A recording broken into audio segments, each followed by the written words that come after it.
Motorsport regulations over the years have evolved, and really it's all about trying to slow the cars down. So the rear of the car has been reduced in terms of aerodynamic efficiency. So what's the best thing to do? Put the aerodynamic efficiency at the front, but that means you've got to put the engine at the front.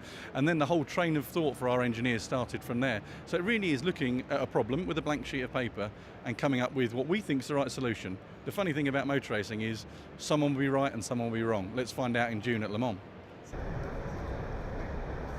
Not much room in it, then I can lean in and look like I know what.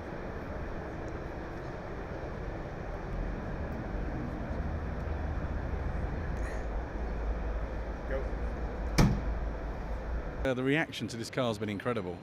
Normally today in motor racing, the drivers are the stars, whether it be Vettel, whether it be Mark Webber moving from Formula 1 to World Endurance Championship. People talked about that rather than a new Porsche.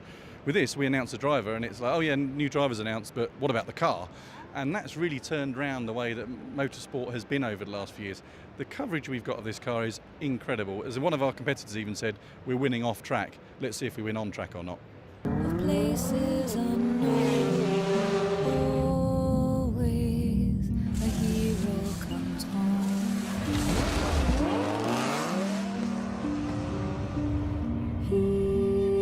The racing drivers really have got to relearn their craft, if you like.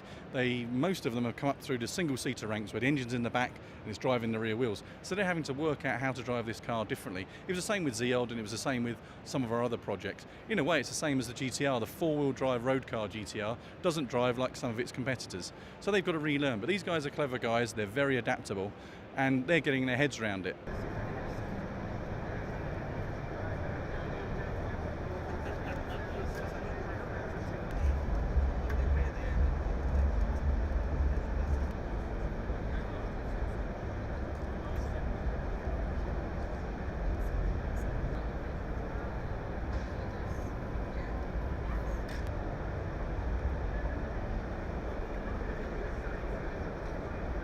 Normally, on a race car, you've got big tyres on the back and small ones on the front. If you look at this, you've got small tyres on the rear.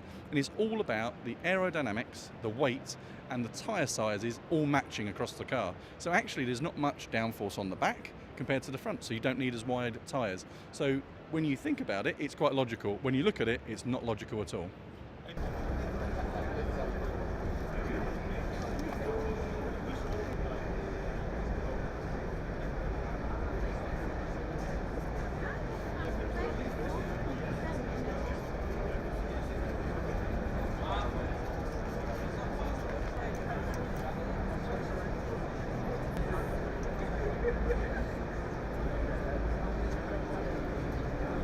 Two of our drivers have come from the Nissan GT Academy, which we've run with PlayStation now for 7 years. And we take a very, very simple concept, which is, can a driver train on a computer game? And when we did that 7 years ago, much like the reaction to this car, or Qashqai or Leaf, everyone said, that's crazy, that'll never work. And today, 2 of our 9 drivers in our Le Mans lineup are from gaming, which is incredible.